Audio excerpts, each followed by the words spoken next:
अपनी माटी अपनी धरती। मेरे इस YouTube चैनल में आपका स्वागत है। मैं अंजनी निगम आपको बताऊंगा अपने देश के महापुरुषों, देश की परंपराओं और वैभव की वह कहानियां जिन्हें सुनकर आप गर्व का अनुभव करेंगे।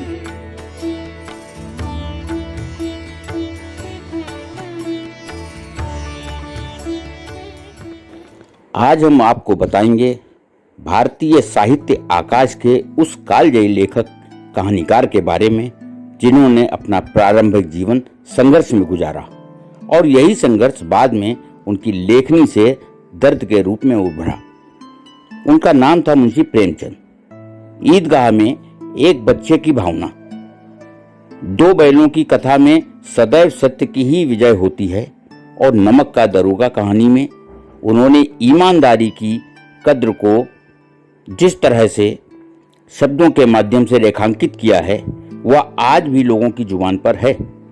तभी तो आम आदमी की समस्याओं और जिंदगी से जूझते उनके संघर्ष पर आधारित होने के नाते मजदूर, गोदान, गबन, शतरंज के खिलाड़ी आदि ऐसी कहानियां और उपन्यास रहे जिन्होंने फिल्म इंडस्ट्री में स्थान पाया। प्रेमचंद का जन्म 31 जुलाई 1880 को उत्तर प्रदेश में वाराणसी के लमही गांव में हुआ था। उनकी माता का नाम आनंदी देवी तथा पिता का नाम मुंशी अजायब राय था, जो लमही के डाक मुंशी थे। जन्म के बाद उनका नाम धनपत राय रखा गया था। 1908 में देशभक्ति से ओतप्रोत उनका पहला कहानी संग्रह सोजो वतन प्रकाशित हुआ। अंग्रेज सरकार ने इसे प्रतिबंधित कर उसकी सभी प्रतियां जब्त कर भविष्य में लेखन न करने की चेतावनी दी। इसके बाद ही जमाना पत्रिका के संपादक मुंशी दया नारायण ने उन्हें प्रेमचंद के नाम से लिखने की सलाह दी और दिसंबर 1909 के अंक में इसी नाम से उनकी पहली कहानी बड़े घर की बेटी प्रकाशित हुई। उनकी आरंभिक शिक्षा फारसी में हुई। 7 साल की छोटी सी उम्र में उनकी माता का देहांत हो गया और 15 साल की आयु में विवाह हो गया तथा 1 बरस बाद यानी 16 बरस की उम्र में पिताजी चल बसे।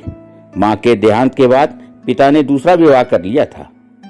इस तरह किशोरावस्था आने तक उन्होंने विमाता का व्यवहार, विवाह, बच्चे, माता पिता का इस लोक से जाना, पंडों पुरोहितों का कर्मकांड, किसानों व क्लर्कों का संघर्षपूर्ण जीवन देख लिया और यही अनुभव उनके कथा साहित्य में प्रस्फुटित हुआ। मैट्रिक पास करने के बाद वे एक स्थानीय विद्यालय में शिक्षक हो गए, किंतु उन्होंने पढ़ाई जारी रखी और 1910 में इंटर तथा 1919 में बीए पास कर लिया। इसके बाद ही वह शिक्षा विभाग में इंस्पेक्टर ऑफ स्कूल बन गए। 1920 में महात्मा गांधी ने असहयोग आंदोलन छेड़ा और युवाओं से सरकारी नौकरी छोड़ने का आह्वान किया तो मुंशी प्रेमचंद ने भी 23 जून 1921 को नौकरी छोड़ दी। बस इसके बाद वह साहित्य सृजन की ओर मुड़े और उसे ही अपना व्यवसाय बना लिया। वे हिंदी और उर्दू के सर्वाधिक लोकप्रिय उपन्यासकार, कहानीकार एवं विचारक थे। जागरण और हंस के प्रकाशन के लिए उन्होंने सहयोगी के साथ मिलकर प्रेस खरीद लिया, जिससे उन पर कर्ज हो गया। कर्ज उतारने के लिए उन्होंने मोहनलाल भवनानी के सिनेटोन कंपनी में कहानी लेखक के रूप में काम करने का प्रस्ताव स्वीकार कर लिया और मुंबई पहुंच गए। फिल्म नगरी उन्हें रास नहीं आई और 1 वर्ष का अनुबंध भी पूरा नहीं कर सके। 2 महीने का वेतन छोड़कर वे वाराणसी लौट आए। यहाँ लौटने के बाद वह साहित्य सृजन में लग गए और जीवन के अंतिम दिनों तक यही साधना करते रहे। महाजनी सभ्यता उनका अंतिम निबंध, साहित्य का उद्देश्य उनका अंतिम व्याख्यान, कफन अंतिम कहानी,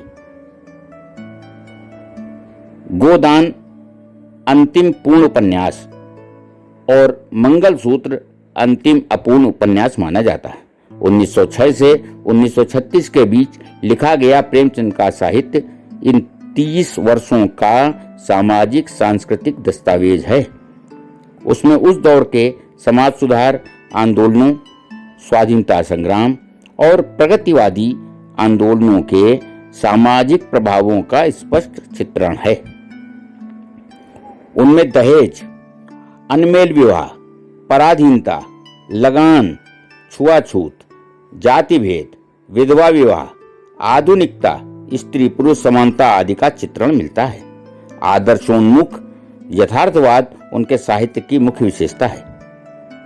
हिंदी कहानी तथा उपन्यास के क्षेत्र में 1918 से 1936 तक के कालखंड को प्रेमचंद युग कहा जाता है।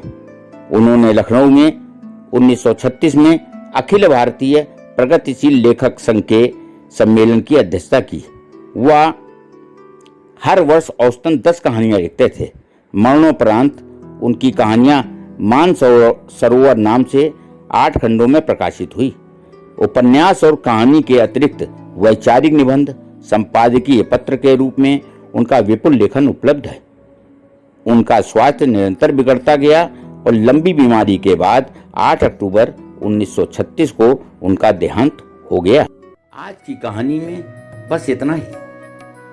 हम जल्द हाजिर होंगे एक नई गौरवशाली गाथा के साथ। जुड़े रहिए हमारे चैनल अपनी माटी अपनी थाती के साथ। और हाँ, यदि आपने हमारे चैनल को अभी तक सब्सक्राइब नहीं किया है तो जरूर कर दें, ताकि आपको मिलती रहे नित नई जानकारी। नमस्कार।